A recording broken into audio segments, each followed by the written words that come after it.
Sir पहले तो आपके चैनल के सभी दर्शकों को मेरा नमस्कार। और जैसे कि 9 तारीख को हमारा स्थापना दिवस है जननायक जनता पार्टी का, और इस मौके पर मैं तो ये कहता हूँ जननायक जनता पार्टी की इतनी भीड़ होनी है जी, पहली भी होती हुई है और अब भी इतनी मैं मानता हूँ 10 गुना और होगी, क्योंकि दुष्यंत चौटाला जी के हमें हाथ मजबूत करने हैं। और मैं तो यही कहूँगा हांसी हल्के को भी सभी हल्के आएंगे, और मैं ये चाहता हूँ भी हांसी हल्का हमारा टॉप आए इस रैली में भी, ज़्यादा से ज़्यादा जनसंख्या में वहाँ पर पहुँचकर दुष्यंत चौटाला जी के हाथों को मजबूत करना है हमें। तो किस तरह का इतिहास रचेगी आपकी जो रैली है? देखो इस तरह का इतिहास तो ये रचेगी, जैसे कि मैं यही मानता हूँ, जैसे कि पहले 10 सीटें आई हमारी, लेकिन मेरा मानना है कि अब की बार हमारी 45 या 50 सीटों का मेरा अनुमान है। हमारी जननायक जनता पार्टी अपने दम पर खड़ी होगी और बीजेपी का गठबंधन है, चलो ये एक अच्छी बात है, लेकिन जननायक जनता पार्टी की मैं 2024 में मैं 50-55 सीटों का अनुमान लगा रहा हूँ। ठीक है, इसमें सभी आएंगे, जैसे दुष्यंत चौटाला जी हैं, हमारे डॉक्टर अजय सिंह चौटाला जी हैं, दिग्विजय जी हैं, नैना चौटाला जी हैं, सभी जितने भी बड़े नेता हैं सभी आएंगे। और जैसे कि मैं शहरी युवा प्रधान हूँ हांसी हल्के से,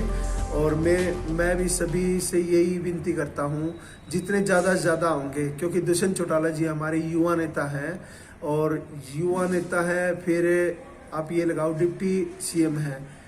लेकिन हम कोशिश करेंगे 2024 में इनका डिप्टी जो शब्द है वो हटाने की बहुत कोशिश करेंगे, सिर्फ सीएम। सर मैं ये कहूँगा भाई 2024 में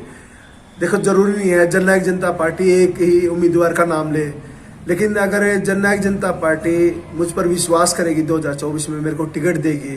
तो मैं ये पक्का दावा करता हूँ, क्योंकि हांसी हल्के की उसमें मैं लोगों के साथ घुला मिला हूँ, उनके काम भी आता हूँ भाई, दुष्यंत जी के आशीर्वाद से मैं सबके काम करवाता हूँ। अगर हांसी की जनता मुझसे खुश है तो मैं जननायक जनता पार्टी, अगर मेरे को टिकट मिलती है तो मैं पक्का चुनाव लड़ूंगा 2024 में। और जननायक जनता पार्टी अगर मुझ पर विश्वास नहीं करती है, फिर भी अगर लोगों की जो हांसी हल्के की जो डिमांड होगी मैं वैसे ही करूँगा। तो ठीक है, मैं कह रहा हूँ पूरा हरियाणा एकजुट होगा और इस रैली को एक रैली नहीं होगी, ये रिल्ला होगा, रिले से भी बढ़ के इतने लोग आएंगे यहाँ पर, क्योंकि ताऊ देवीलाल जो हमारे उप प्रधानमंत्री थे उनकी छवि है, और वही छवि हमें दुष्यंत